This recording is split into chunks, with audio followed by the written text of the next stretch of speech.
నమస్తే welcome to Sunday special debate. తాజాగా అసెంబ్లీలో ప్రవేశపెట్టిన ఆర్థిక బడ్జెట్ పై వైసీపీ గుక్కపట్టి ఏడుస్తోంది. ఇక ముఖ్యంగా ఇదంతా అంకెల గాడిగా వైసీపీ అయితే అభివర్ణిస్తోంది. మరి ఇందులో సూపర్ 6 లో ఇచ్చిన హామీలలో ఒక్కదానికి కూడా న్యాయం జరగలేదని వైసీపీ అంటుంది. మరి జగన్మోహన్ రెడ్డి హయాంలో ప్రవేశపెట్టిన బడ్జెట్ ఎలా ఉంది, మరి ఇప్పుడు కూటమి ప్రభుత్వం ప్రవేశపెట్టినటువంటి బడ్జెట్ పైన ఇటు ప్రజల అభిప్రాయం ఎలా ఉంది, ఇలాంటి విషయాలన్నీ కూడా ఈరోజు డిబేట్లో చర్చించే ప్రయత్నం చేద్దాం. మనతో పాటు ఉన్నారు సీనియర్ జర్నలిస్ట్ సత్యమూర్తి గారు, అలాగే మరో senior journalist doctor Durga Vadlamani గారు. నమస్కారం సార్. నమస్కారం మేడం. రైట్, కూటమి ప్రభుత్వం బడ్జెట్ ప్రవేశపెట్టగానే వైసీపీ నుంచి రకరకాల స్పందిస్తూ వస్తున్నారు. ముఖ్యంగా అప్పట్లో ఆర్థిక శాఖ మంత్రిగా పనిచేసినటువంటి రాజేంద్రనాథ్ రెడ్డి కూడా స్పందించడం జరిగింది. ఓవరాల్గా వాళ్ళు చెప్పేది ఏంటంటే సంక్షేమానికి సరైన కేటాయింపులు జరగలేదు, లబ్ధిదారులందరికీ అన్యాయం జరిగింది అని చెప్పి మాట్లాడుతున్నారు. దానికోసం వాళ్ళు 2-3 పథకాలను కూడా ఉదహరించిన సందర్భం మనం చూస్తూ ఉన్నాం. సో నిజంగానే నిరుద్యోగులకు కావచ్చు, లేకపోతే మహిళా శక్తి కావచ్చు, మరి ఉచిత బస్ కావచ్చు, వీటికి బడ్జెట్లో కేటాయింపులు జరగలేదంటారా? వాళ్ళు చెప్పిన మాటల్లో వాస్తవం ఏంటంటారు?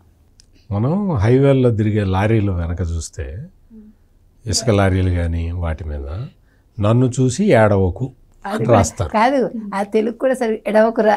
అదే నన్ను చూసి, దాని అర్థం ఏంటంటే నన్ను చూసి ఏడవకురా అని రాస్తారు అక్కడ.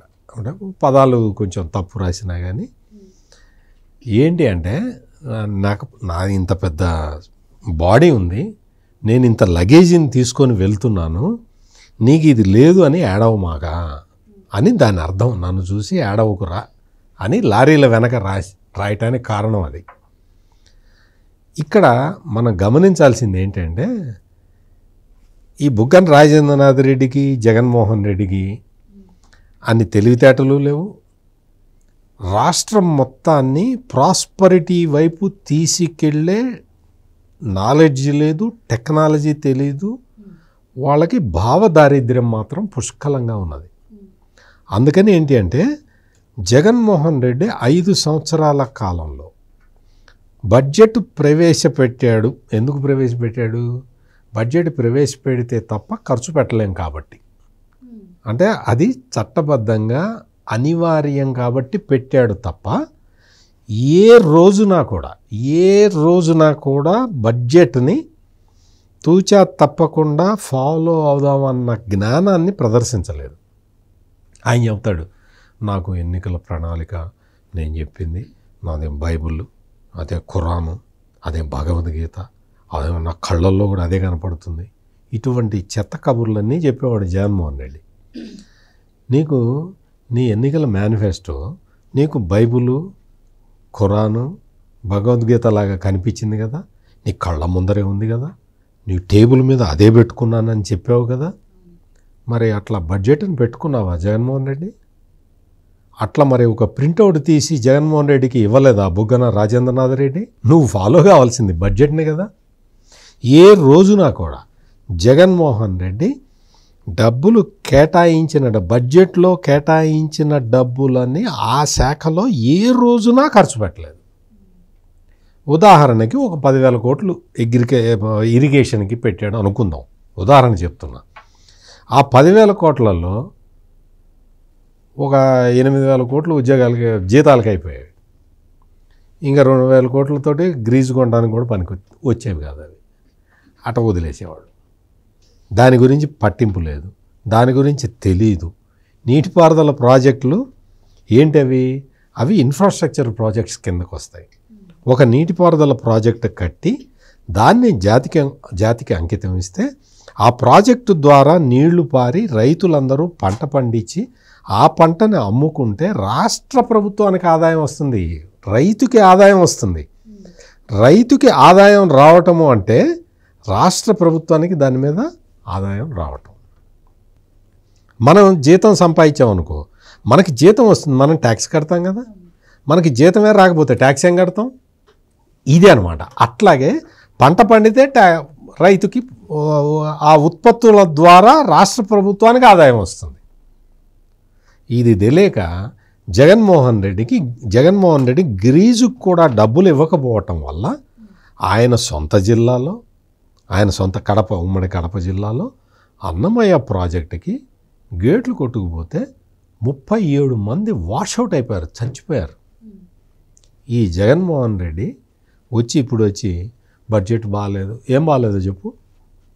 ఈ బుగ్గన రాజేంద్రనాథ్ రెడ్డి ఆర్థిక మంత్రిగా చేశాడు కదా, మేము పెన్షన్లు ఇచ్చాము అందుకని తలసరి ఆదాయం పెరిగింది అంటాడు. నువ్వు పెన్షన్లు ఇస్తే తలసరి ఆదాయం పెరుగుతుందా? అసలు తలసరి ఆదాయం అంటే ఏంటో తెలుసా నీకు? బుగ్గన రాజేంద్రనాథ్ రెడ్డి, నువ్వు ఒక ఆర్థిక మంత్రిగా పనిచేసావు. తలసరి ఆదాయం అంటే ఏంటి అంటే జగన్మోహన్ రెడ్డికి, సజ్జల రామకృష్ణారెడ్డికి, బుగ్గన రాజేంద్రనాథ్ రెడ్డికి ఖచ్చితంగా తెలియదు. నేను చెప్తా, అర్థం చేసుకోమని చెప్పండి. తలసరి ఆదాయం ఏంటి అంటే రాష్ట్ర ప్రభుత్వానికి వచ్చే ఆదాయాన్ని రాష్ట్ర జనాభా మీద డివైడ్ చేస్తే అది తలసరి ఆదాయం. ఇప్పుడు తలసరి ఆదాయం 2.5 లక్షలు అనుకోండి, ఉదాహరణకి చెప్తాను. తెలంగాణలో 3 లక్షలు ఉంది. తెలంగాణలో తలసరి ఆదాయం 3 లక్షలు ఉంది అంటే తెలంగాణలో నివసించే ప్రతి వ్యక్తికి 3 లక్షలు వస్తున్నట్ట లెక్క. ఆ మాత్రం బుర్ర ఉపయోగించక్కర్లేదా ఈ బుగ్గన రాజేంద్రనాథ్ రెడ్డి? తెలంగాణలో 2,60,60,000 ఎంతో ఉందమ్మా తలసరి ఆదాయం. అంటే తెలంగాణ భూభాగంలో నివసించే తెలంగాణ వాళ్ళందరికీ, ప్రతి ఒక్కళ్ళకి 2,60,60,000 వస్తున్నట్టు లెక్క. 10,000 సంపాదించేవాడు ఉన్నాడు, 5,000 సంపాదించేవాడు ఉన్నాడు, 10 లక్షలు సంపాదించేవాడు ఉన్నాడు నెలకి. మరి తలసరి ఆదాయం అంటే అట్ట చెప్తాడేంటి? తలసరి ఆదాయం మేము పెన్షన్లు ఇవ్వటం, పెన్షన్ ఇండివిజువల్కి ఇస్తాం, ఇండివిజువల్కి ఇస్తే తలసరి ఆదాయం ఎట్ట పెరుగుతుంది? తలసరి ఆదాయం పెరగాలి అంటే ఆ రాష్ట్రంలో పరిశ్రమలు ఉండాలి, పారిశ్రామిక ఉత్పత్తులు పెరగాలి, వ్యవసాయానికి సౌకర్యాలు ఇవ్వాలి, వ్యవసాయం పెరగాలి, అగ్రికల్చర్ ప్రొడ్యూస్ పెరగాలి. ఇవన్నీ పెరిగి ఎంప్లాయ్మెంట్ జనరేట్ అయితే రాష్ట్ర ప్రభుత్వానికి ఆదాయం వస్తే తలసరి ఆదాయం పెరుగుతుంది. ఇది కూడా తెలియని వాళ్ళు ఆర్థిక మంత్రులుగా పనిచేయటం ఆంధ్రప్రదేశ్ కర్మ. 5 సంవత్సరాల పాటు అతనే ఆర్థిక మంత్రిగా ఉన్నాడు. తలసరి అప్పు అన్నాడు. తలసరి అప్పు అంటే ఏంటి? రాష్ట్ర ప్రభుత్వానికి తలసరి అప్పు ఇగో ఇంత ఉన్నది అన్నాం అనుకో. అంటే ఏంటి? రాష్ట్ర ప్రభుత్వానికి 1,50,000 70,000 అప్పు ఉన్నది అనుకోండి, చెప్తున్నా, ఉదాహరణకి చెప్తున్నా, ఫిగర్స్ నేను కరెక్ట్ చెప్పట్లేదు. తలసరి అప్పు అంటే 1,70,000 కోట్లు అని ఉన్నది అనుకోండి. నేను కడతానా 1,70,000 కోట్లు? నేను కట్టను కదా. అంటే అది నా అప్పు కాదు కదా. రాష్ట్ర ప్రభుత్వానికి ఉన్న అప్పు మొత్తాన్ని జనాభా ప్రాతిపదికన డివైడ్ చేస్తే వచ్చిన ఫిగర్ అది. అది ఎట్లా కడతారు? నేను కట్టే పన్నుతోటి తలసరి అప్పుని తీరుస్తారు. ట్యాక్స్ కట్టని వాళ్ళు చాలామంది ఉంటారు కదా, మరి వాళ్ళ మీద ఈ అప్పు భారం ఉంటుంది కదా, వాళ్ళ మీద. వాళ్ళు ట్యాక్స్ కట్టట్లేదు కదా. దీన్నే ఎకనామిక్స్ అంటారు. ఎకనామిక్స్ ఇవన్నీ కలిపి రాష్ట్ర ప్రభుత్వ అప్పు ఉంటుంది, రాష్ట్ర ప్రభుత్వ ఆదాయం ఉంటుంది, ఇవన్నీ కలిపితే బడ్జెట్ అవుతుంది. ఏ రోజున బడ్జెట్లో కేటాయించిన దాన్ని ఇప్పుడు ఒక 20,000 కోట్లు ఇరిగేషన్కి పెట్టారనుకో, 20,000 కోట్లు ఖర్చు పెట్టిన పాపాన పోలేదు ఈ బుగ్గన రాజేంద్రనాథ్ రెడ్డి కానీ ఈ జగన్మోహన్ రెడ్డి కానీ. ఏ రోజున ఖర్చు పెట్టాల. నేను ఈ రోజున చెప్తున్నాను, మొత్తం 3,22,359 కోట్లతోటి వార్షిక బడ్జెట్ పెట్టారు కదా. ఈ వార్షిక బడ్జెట్లో పాఠశాల విద్యకి 31,805 కోట్లు, ఉన్నత విద్యకి 2,506 కోట్లు, వైద్యం, ఆరోగ్యం, కుటుంబ సంక్షేమానికి 19,000 కోట్లు, గృహ నిర్మాణానికి 6,318 కోట్లు ఇట్లా ఇచ్చారు కదా. జలవనరుల శాఖకి 18,019 కోట్లు ఇట్లా కేటాయించారు కదా. మీరు మళ్ళీ చూడండి, నేను ఈరోజు చెప్తున్నాను, చంద్రబాబు నాయుడు ఈ కేటాయించిన వాటినన్నిటినీ కూడా ఖర్చు పెట్టేదాకా డిపార్ట్మెంట్లని డ్రైవ్ చేస్తూనే ఉంటాడు. అంటే నువ్వు జగన్మోహన్ రెడ్డికి అదేమీ తెలియదు కాబట్టి, ఎకనామిక్స్ గురించి అవగాహన లేదు. ఆయన వ్యక్తిగత ఎకనామిక్స్ అయితే తెలుసు, రాష్ట్ర ఎకనామిక్స్ గురించి ఆయనకి తెలియదు కాబట్టి డ్రైవ్ చేయడు. ఏది కూడా ఆ డబ్బులు, కేటాయించిన డబ్బుల్ని ఖర్చు పెట్టేలాగా చేయాలి. అప్పుడే రాష్ట్ర బడ్జెట్ మొత్తం ఖర్చు అయినట్టు, ఆ ప్రయోజనం ప్రజలకు వెళ్తుంది. అటువంటి పనులేమీ చేయని జగన్మోహన్ రెడ్డి ఈ రోజున వచ్చి బోర్న ఏడుస్తున్నాడు ఈ బడ్జెట్ మీద పడి. తల్లికి వందనానికి డబ్బులే ఇవ్వలేదండి, అసలు అన్నదాత సుఖీభావకి డబ్బులు ఇవ్వలేదండి. 6,300 కోట్లు పెట్టారు, చూసుకోపో ఒకసారి వెళ్ళి. నువ్వెంత పెట్టావు? నువ్వు పెట్టింది ఎంత? ఇక్కడ తల్లికి వందనం కోసం 9,407 కోట్ల రూపాయలు కేటాయించారు. జగన్మోహన్ రెడ్డి అమ్మఒడి అనే స్కీమ్ పెట్టాడు కదా, అమ్మఒడి స్కీమ్లో ఖర్చు పెట్టింది ఎంత తెలుసా? 4,000 కోట్లు. ఇక్కడ 9,000 కోట్లు ఖర్చు పెట్టారు, కేటాయించారు. ఏమి ఇవ్వలేదంటాడు ఏంటి ఈ బుగ్గన రాజేంద్రనాథ్ రెడ్డి? చదివాడా? మేము ఇచ్చినంత కూడా ఇవ్వలేదంట. నువ్వు 4,000 కోట్లు పెడితే, వీళ్ళు 9,000 కోట్లు పెడితే 4 ఎక్కువ 9 ఎక్కువ తెలియని వాడు ఆర్థిక మంత్రిగా పనిచేశాడు 5 సంవత్సరాల పాటు. 9,000 కోట్లు పెట్టారు ఇక్కడ. నువ్వేం చేసావు? నువ్వు ఇచ్చింది నీ వైసీపీ ఎమ్మెల్యేలు చెప్పిన సిఫార్సు చేసిన వాళ్ళకే నువ్వు 15,000 ఒక్క బిడ్డకి ఇచ్చావు. అది కూడా కట్ చేసి 13,000, అది కూడా 2,000 కట్ చేసావు. 1,000 స్కూళ్ళల్లో బాత్రూమ్లు కడగటానికి అన్నావు. మరి 2,000 ఎందుకు కట్ చేసావు? దానికి చెప్పు, లెక్క చెప్పు. ఎందుకు కట్ చేసి 1,000 దానికి కట్ చేసి 2,000 దేనికి కట్ చేసావు? నువ్వు తింటానుగా అటెండెన్స్ కోసం, అటెండెన్స్ని బట్టి కూడా కట్టింగ్ ఉంటుందని చెప్పడం జరిగింది. అసలు అంటే మొత్తం 100% అటెండెన్స్ ఉన్న వాళ్ళకి కూడా 13,000 కదా ఇచ్చాడు. పైకి కారణం చెప్పటం తప్ప ఆ 1,000 ఏం చేసావు? మళ్ళీ మధ్యలో ఒక సంవత్సరం కరోనా అని చెప్పి కూడా అప్పుడు రాలేదు, ఇవ్వలే.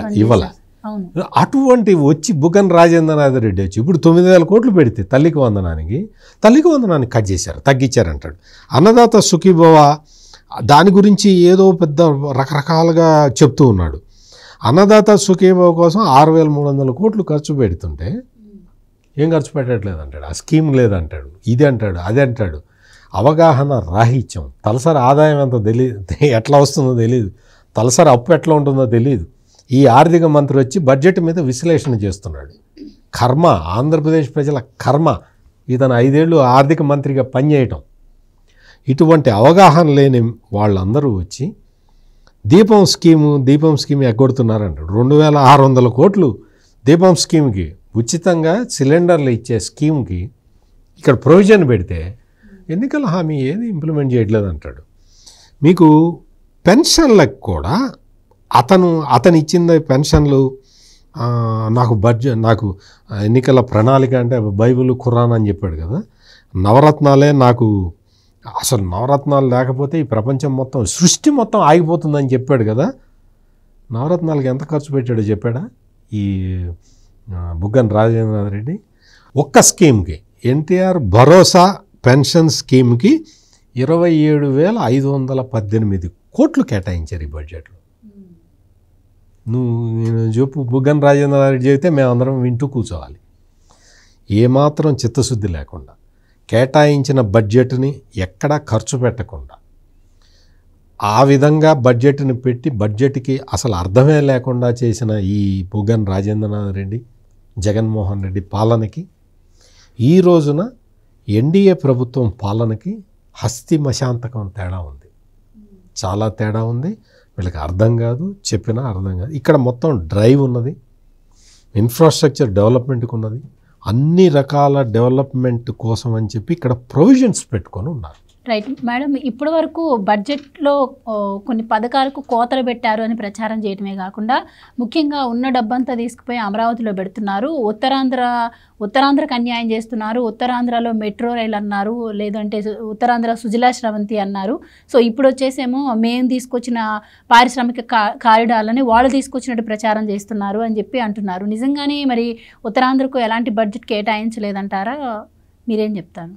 అసలు వాళ్ళు ఏం చేశారో చెప్పండి ఉత్తరాంధ్రకి. మీరు చెప్పినట్టుగా వాళ్ళు ఎలక్షన్స్ మీద మీకు గుర్తుంటే వీళ్ళు ఎప్పుడైతే చంద్రబాబు నాయుడు గారు వాళ్ళు అభివృద్ధి సంక్షేమం అని మాట్లాడి, అసలు సంక్షేమం ఒకటే కాకుండా అసలు మేము పరిశ్రమలు తీసుకొస్తాము, మేము పెట్టుబడి తీసుకొస్తాము, మేము ఫస్ట్ ఆదాయ మార్గాలు చూశాక అప్పుడు సంక్షేమాలు ఇస్తాము, ఇవన్నీ మాట్లాడారు ఆయన.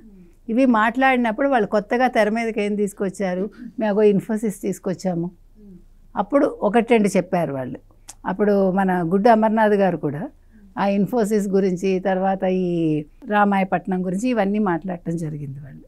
అంతే తప్ప వాళ్ళు అసలు సాలిడ్గా ఏదైనా చేశారని ఒకటి చెప్పారా? ఇప్పుడు ఉత్తరాంధ్ర వాళ్ళు అభివృద్ధి చేస్తామంటున్నారు కదా, వాళ్ళ టైంలో జరిగిందే ఇప్పుడు వీళ్ళు చెప్తున్నారు అనేది వాళ్ళ అభిప్రాయం. అయితే వాళ్ళ టైంలో నిజంగా చాలా బాగా అభివృద్ధి చేశారండి. అంటే ఎవరికి వాళ్ళు భూదందాలు చేసుకుని, భూదోపిడీ చేసుకుని మొత్తం ఇప్పుడు మన రిషికొండ ప్యాలెస్ చూసుకుంటే 500 కోట్లు మన రోజా గారి హయాంలో, అంటే ఆవిడ ఉన్నారు కదా అప్పుడు, సో ఆవిడ ఖర్చు పెట్టించి కట్టించారు. కాబట్టి ఇవన్నీ వాళ్ళు చెప్పుకునే అభివృద్ధి కార్యక్రమాలు. ఇప్పుడు 6,000 కోట్లు మాత్రమే అమరావతి అభివృద్ధికి చేశారు అంతే. సంక్షేమాల మీద దృష్టి పెట్టారు. ఇప్పుడు అమ్మఒడి కావచ్చు, లేకపోతే మరొకటి కావచ్చు, అప్పుడు 35 లక్షలు ఉంటే ఇప్పుడు ఇంకా డబల్ అయింది, అంటే 65 lakhs అట్లా ఇస్తున్నారు ఇప్పుడు. అంటే అంతమంది పిల్లలకి ఇస్తారు. ఈసారి మీకు ప్రైవేట్ స్కూల్స్కి సంబంధించిన వాళ్ళకు కూడా ఇస్తున్నారు. మీరు గమనిస్తే అమ్మఒడి పథకం వర్తింపజేస్తున్నారు. అంటే అప్పుడు అమ్మఒడి, ఇప్పుడు తల్లికి వందనం.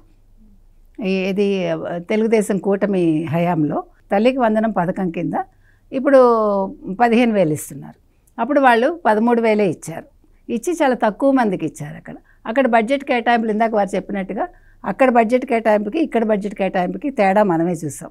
అక్కడ 4,000 చిల్లర ఉంటే ఇక్కడ 9,000 చిల్లర ఉంది, 9,600 కోట్లు ఎంతో. అట్లా మరి ఇవన్నీ వీటికి దృష్టి పెట్టారు తప్ప ఇప్పుడు అమరావతికే మొత్తం ఇచ్చేస్తే వాళ్ళు 6,000 కోట్లు ఎందుకు ఇస్తారు? 60,000 కోట్లు ఇచ్చుకోవచ్చుగా. ఇప్పుడు అమరావతి డెవలప్మెంట్ జరుగుతోంది కాబట్టి మీరు ఇవన్నీ మాట్లాడుతున్నారు. అంటే అమరావతి మీకు డెవలప్ అవ్వడం ఇష్టం లేదా ఇప్పటికి కూడా? అమరావతి రాజధానిగా ఉండడం వీళ్ళకి ఇష్టం లేదా ఇప్పటికి కూడా? ఇప్పుడు ఉత్తరాంధ్ర ఒకటే దృష్టి పెట్టారు కదండి, ప్రతి ఒక్క ప్రాజెక్టు మీద దృష్టి పెడుతున్నారు వాళ్ళు. రాయలసీమను ఎలా అభివృద్ధి చేయాలి? వైజాగ్ ఆల్రెడీ డెవలప్డ్ సిటీ అది, అందుకే కదా మీరు అక్కడ రాజధాని పెట్టుకోవాలనుకున్నారు.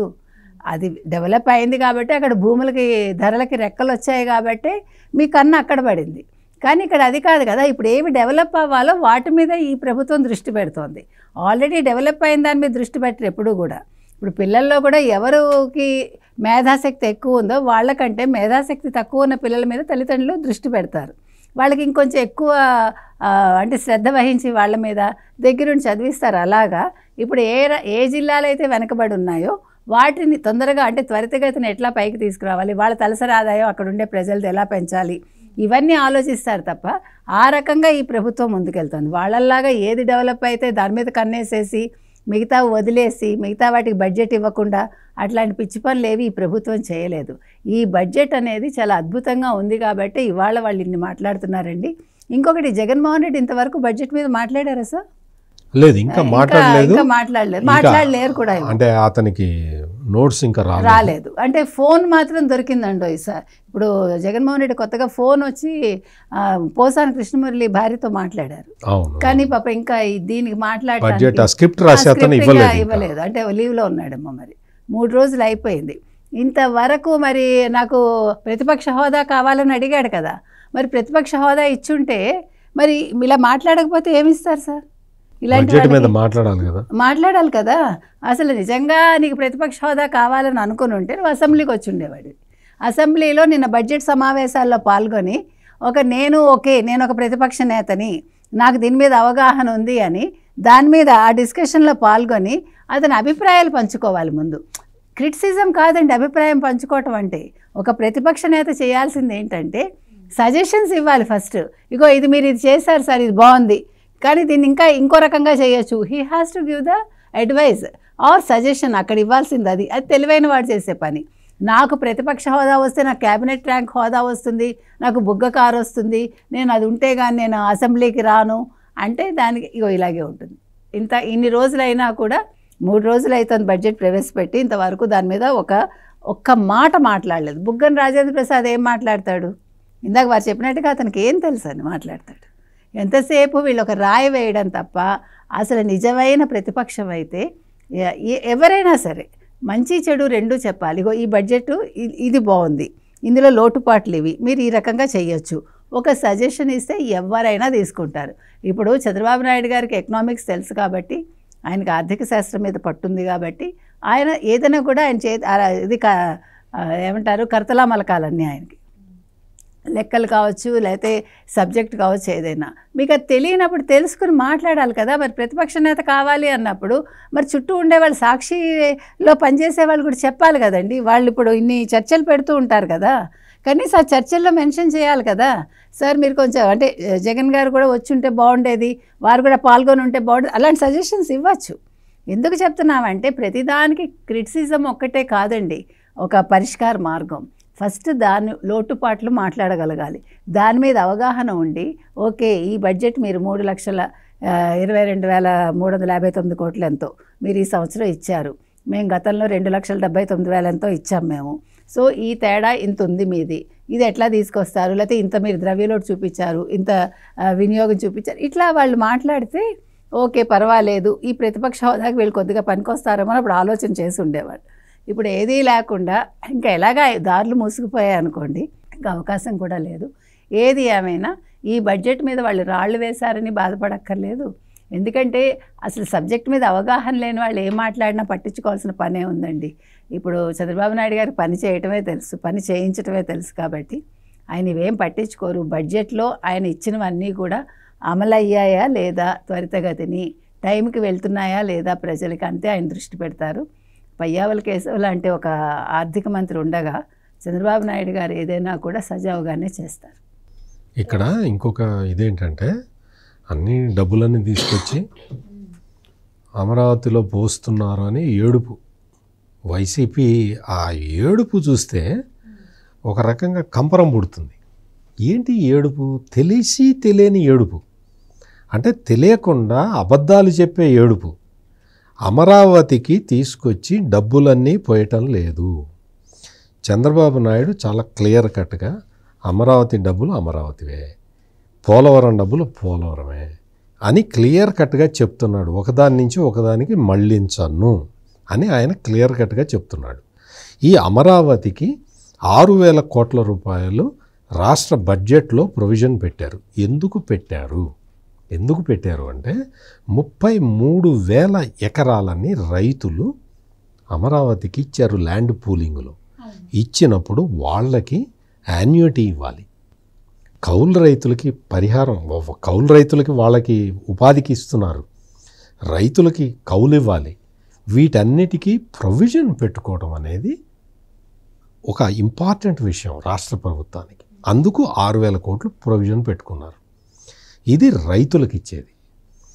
ఈ జగన్మోహన్ రెడ్డి చేసిన ఒక అరాచకం అంటే అక్కడ తుమ్మ చెట్లు మొలిపించటం, అక్కడ రాఫ్ట్ ఫౌండేషన్లో నీళ్లు నిల్వ చేయటం, ఈ క్రిమినల్ యాక్టివిటీస్ అన్నిటినీ క్లియర్ చేయటానికి రాష్ట్ర ప్రభుత్వం 27 కోట్లు ఖర్చు పెట్టాల్సి, తుమ్మ చెట్లు పీకటానికి. అంటే ఈ జగన్మోహన్ రెడ్డి అమరావతిలో అన్ని తుమ్మ చెట్లు మొలిపించాడు. అమరావతిలో ఆ డబ్బులన్నీ తీసుకొచ్చి పెడుతున్నారు అంటున్నాడు. ఈ బుగ్గన రాజేంద్రనాథ్ రెడ్డికి జగన్మోహన్ రెడ్డికి తెలియని ఇంకొక విషయం చెప్తా. ఇప్పుడు ఓరవకల్లులో, ఓరవకల్లు ఎక్కడుంది? అమరావతిలో ఉందా? లేదు కదా. ఆ ఓరవకల్లులో కేంద్ర ప్రభుత్వం ఇండస్ట్రియల్ పార్క్ ఇచ్చింది. ఇండస్ట్రియల్ పార్క్ ఇచ్చేస్తే అందులో కొత్త ఇవన్నీ రాబోతూ ఉన్నాయి, పెద్ద పెద్ద హ్యూజ్ ఇన్వెస్ట్మెంట్స్ రాబోతూ ఉన్నాయి. వచ్చినప్పుడు అక్కడ మ్యాన్ పవర్ ఉంటుంది, వాళ్ళందరికీ సౌకర్యంగా ఉండటానికి. అక్కడ ఓరవకల్ అనేది చిన్న విలేజ్ కదా ప్రస్తుతం. చంద్రబాబు నాయుడు ఏం చేశాడంటే, ఏ ముఖ్యమంత్రి అయినా ఇండస్ట్రియల్ కారిడార్ ఇవ్వంగానే మాకు వచ్చిందని చెప్పుకొని ఆగిపోతాడు. కానీ చంద్రబాబు ఏం చేశాడంటే, అయ్యా మీరు ఇండస్ట్రియల్ కారిడార్ ఇచ్చారు కదా, చాలా థ్యాంక్స్. మరి ఇండస్ట్రియల్ కారిడార్లో పనిచేయడానికి చాలామంది వస్తారు కదా, మరి వాళ్ళు ఉండటానికి ఒక నివాస ప్రాంతం ఉండాలి కదా, అందుకని ఓర్వకల్లుకి నాకు స్మార్ట్ సిటీ ప్రాజెక్ట్ ఇస్తారా అని అడిగాడు. అంటే ఇదేంటి, ఇది కొత్తగా ఉంది డిమాండు. ఒక విలేజ్ని స్మార్ట్ సిటీగా డెవలప్ చేయటానికి ఈయన అడుగుతున్నాడు అంటే దాన్ని కేంద్ర ప్రభుత్వం సీరియస్గా తీసుకొని దానికి స్మార్ట్ సిటీ ప్రాజెక్ట్ ఇవ్వబోతున్నారు. స్మార్ట్ సిటీ ప్రాజెక్ట్ ఇస్తే అక్కడ ఒక మహానగరాన్ని సృష్టిస్తారు, చెయ్యబోతూ ఉన్నారు. అంటే ఓరవకల్లు ఎక్కడున్నది? అమరావతి మధ్యలో లేదు, వైజాగ్లో లేదు కదా. ఇప్పుడు ఈ విభజన చట్టం, విభజన హామీ ప్రకారం, విభజన సమయంలో ఇచ్చిన హామీ మేరకు విభజన చట్టంలో వెనుకబడిన ప్రాంతాలకి బుందేల్ఖండ్ ప్యాకేజీ ఇచ్చారు. అప్పట్లో చంద్రబాబు నాయుడు దాన్ని తీసుకొచ్చాడు. జగన్మోహన్ రెడ్డి ఏమైనా ఫాలోఅప్ చేశాడా దాన్ని? ఒక్క పైసా తెచ్చాడా? వెనుకబడిన జిల్లాలు అంటే ఎక్కడున్నాయి? ఉత్తరాంధ్ర మొత్తం ఉన్నాయి. విశాఖపట్నం, విజయనగరం, శ్రీకాకుళం జిల్లాల్లో ఎక్కువ వెనుకబడిన ప్రాంతాలు ఉన్నాయి. ఈ జగన్మోహన్ రెడ్డి పొద్దున్న లేస్తే మా రాయలసీమ పులి, రాయలసీమ సింహం, రాయలసీమ నక్క అని చెప్పుకుంటూ ఉంటాడు కదా. మరి రాయలసీమలో కూడా వెనుకబడిన ప్రాంతాలు ఉన్నాయి.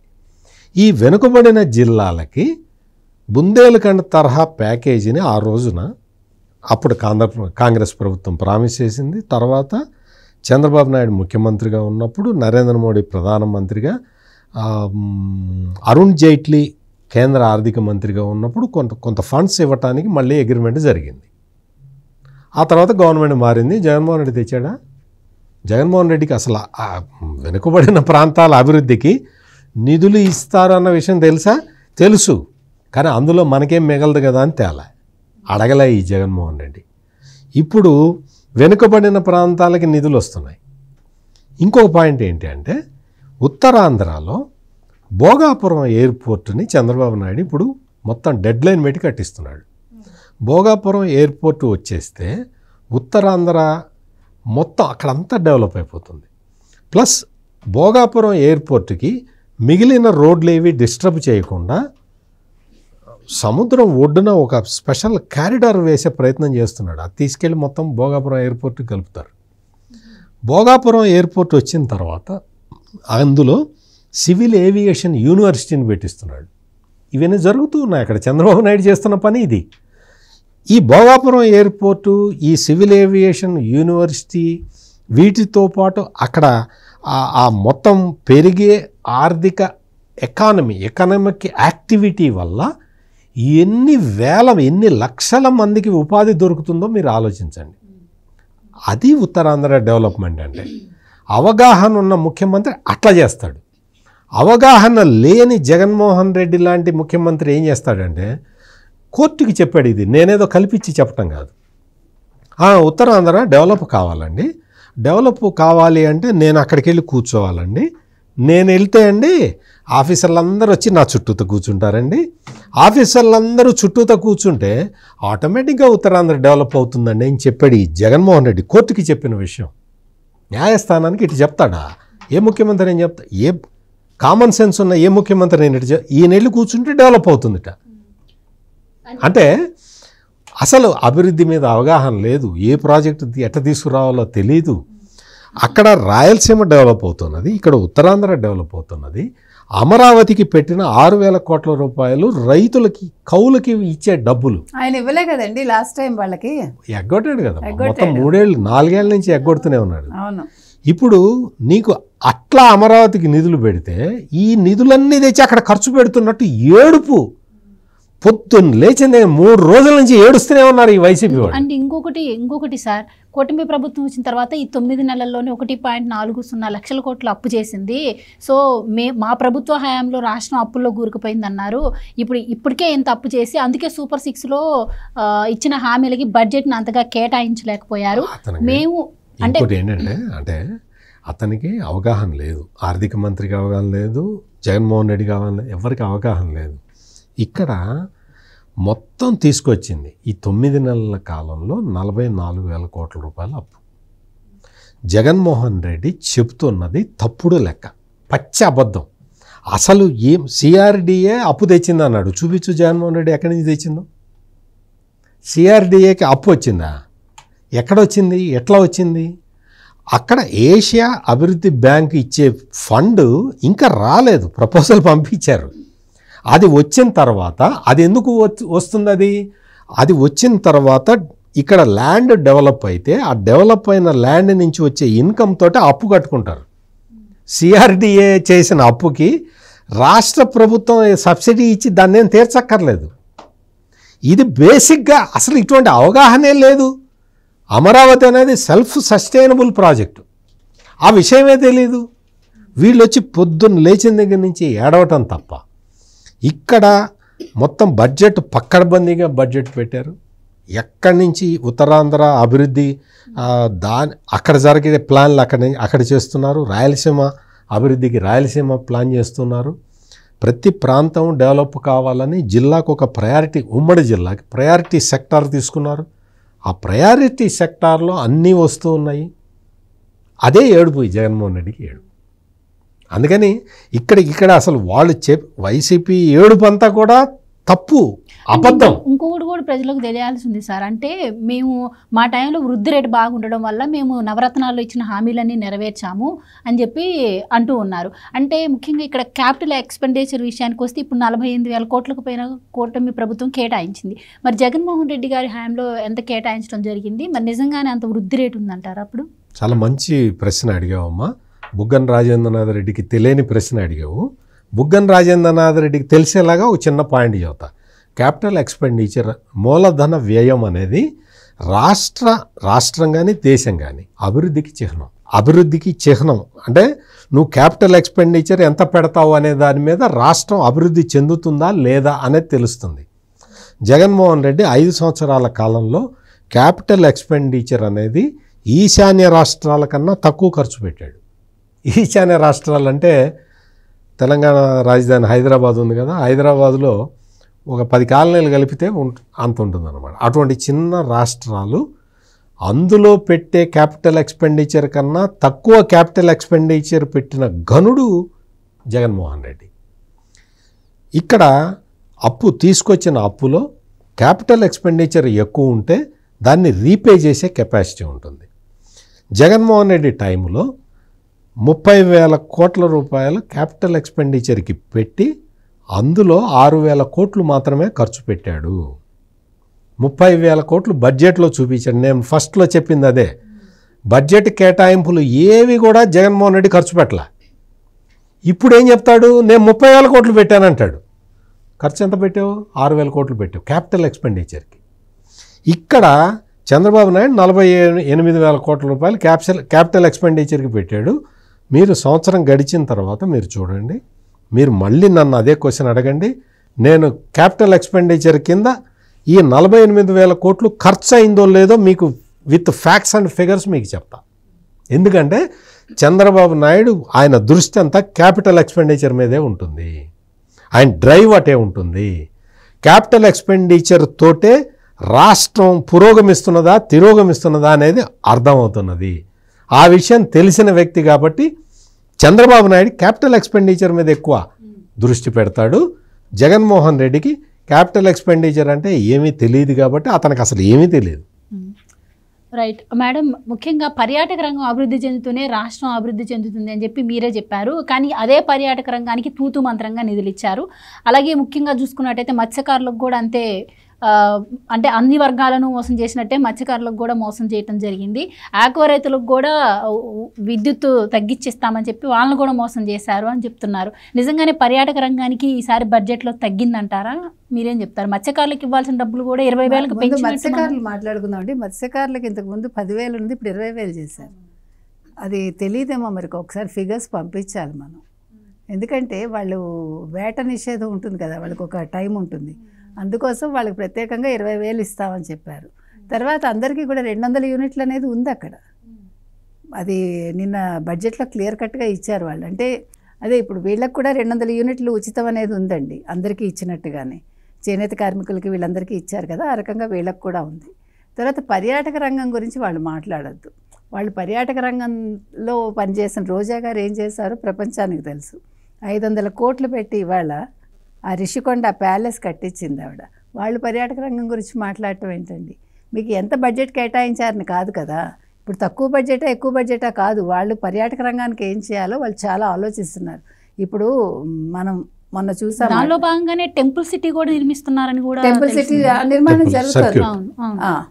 అది కాకుండా గోదావరి జిల్లాల్లో ఎట్లా పర్యాటకాన్ని పెంపొందించాలి, అక్కడ ఏ రకంగా చేస్తే బాగుంటుందని ప్రత్యేక దృష్టి పెట్టారు అక్కడ. అది కాకుండా ఇప్పుడు పవన్ కళ్యాణ్ గారు లాస్ట్ టైం మనం మాట్లాడుకున్నాం, జూ ఒకటి అక్కడ వైజాగ్లో కొత్తగా జూ ఒకటి ఏర్పాటు చేయాలనుకుంటున్నారు. తర్వాత కుకీ ఏనుగుల గురించి ఆయన కర్ణాటక వెళ్ళటం జరిగింది, కుకీ ఏనుగులు తీసుకురావటం కోసం. ఆ సందర్భాల్లో ఇంకొక విషయం బయటపడింది కదా, వాళ్ళు అక్కడ మినిస్టర్ వచ్చి అటవీ minister, thank you Pawan Kalyan garu, మీ వల్ల మాకు 165 కోట్ల లాభం వచ్చిందని చెప్పాడు గత ప్రభుత్వం వల్ల. ఏంటి అని అడిగితే ఎర్రచందనం దుంగలు పట్టుకెళ్తారు కదా, ఆ పట్టుకెళ్ళినప్పుడు ఆ దుంగలు వాళ్ళు అక్కడ కర్ణాటకలో అక్కడ ప్రభుత్వం పట్టుకుంది, ఇక్కడి నుంచి తీసుకెళ్ళి తిరుపతి నుంచి తీసుకెళ్ళినవి పట్టుకుంటే అది వాళ్ళు ప్రభుత్వం ఏం చేసింది, వేలం వేస్తే వాళ్ళకి 165 కోట్లు వచ్చింది. ఆ విషయం జగన్మోహన్ రెడ్డి హయాంలో పోలీసులకి తెలియదు, జగన్మోహన్ రెడ్డి ప్రభుత్వానికి తెలియదు. ఇది మొన్నను వచ్చిన న్యూస్ ఇది. అంటే వీళ్ళు పర్యాటక రంగం గురించి మాట్లాడుతూనే ఓ పక్క అసలు ఏం జరుగుతోంది ఈ రాష్ట్రంలో అంటే వాళ్ళకి అది కూడా తెలియట్లేదు. అది నేను చెప్పొచ్చేది. ఏది ఏమైనా ఇవాళ పర్యాటక రంగం మీద పర్యాటక శాఖ మంత్రి దృష్టి పెట్టారండి, పవన్ కళ్యాణ్ గారు దృష్టి పెట్టారు. ఏ రకంగా చేస్తే అంటే ఏ ప్రాంతాల్లో ఏమేమి పెట్టాలి అంటే వాతావరణ సమతౌల్యాన్ని కూడా చూసుకుని వాళ్ళు ఎలాగ మనం పర్యావరణాన్ని పరిరక్షిస్తూ ఇక్కడ మనం పర్యాటకాన్ని ఎట్లా ఇంప్రూవ్ చేయాలనే దాని మీద వాళ్ళు ప్రత్యేకంగా దృష్టి పెట్టారు. కాబట్టి నిధులు కేటాయింపు ముఖ్యం కాదు. ఇప్పుడు ఒక పర్యాటక రంగాన్ని అభివృద్ధి చేయాలంటే మనకి బోల్డ్ మంది వస్తారు, స్పాన్సరర్స్ వస్తారు. మనకి ప్రభుత్వం ఎంత ఇచ్చింది అనే దానికంటే కూడా మీరు నిజంగా ఇప్పుడు ఇంత మీకు డెవలప్మెంట్ జరిగినప్పుడు ఆటోమేటిక్గా మనకి స్పాన్సర్షిప్స్ వస్తాయి. బోల్డ్ మంది ముందుకు వస్తారు, ఇది మేం చేస్తాం. రిలయన్స్ లాంటి వాళ్ళు కూడా వస్తారు కదా. రిలయన్స్ ఆల్రెడీ వాళ్ళు మీకు గుర్తుందా, వాళ్ళ అబ్బాయి పెట్టాడు వంతారా, అంత జంతువులకు సంబంధించి అంతా కూడా. అది ఇవాళ మంచి ఎక్సలెన్స్ అవార్డు కూడా వచ్చింది అబ్బాయికి. కాబట్టి వాళ్ళు ముందుకు వస్తారు. అందుకని దాని గురించి బాధ లేదండి. మనం పర్యాటకాన్ని ఏ రకంగా చేద్దాం అనుకుంటున్నామో ఒక్కసారి పర్యాటక రంగం మంత్రి దృష్టి పెడితే ఎవరో ఒకరు ముందుకు వస్తారు, దాన్ని ముందుకు తీసుకెళ్తారు. ఆల్రెడీ రాష్ట్రం అభివృద్ధి పదంలో ఉంది కాబట్టి అమరావతి రెడీ అవుతోంది, పోలవరం రెడీ అవుతోంది, ఓ పక్క పరిశ్రమలు వస్తున్నాయి, ఇన్ని కారిడార్స్ రెడీ అవుతున్నాయి. కాబట్టి అది పెద్ద విషయం కాదు. కాబట్టి బుగ్గన రాజేంద్రనాథ్ రెడ్డి గారికి కానీ రోజా గారికి కానీ ఇవన్నీ తెలియదు కాబట్టి వాళ్ళు మాట్లాడతారు. పర్యాటకాన్ని ఎలా చేయాలో చంద్రబాబు నాయుడు గారికి తెలుసు. అసలు ఈరోజు హైదరాబాద్ ఇలా ఉందంటే చంద్రబాబు నాయుడు గారే కదండి. ఏ పర్యాటకం చేశారని ఇది ఇంత డెవలప్ అయింది.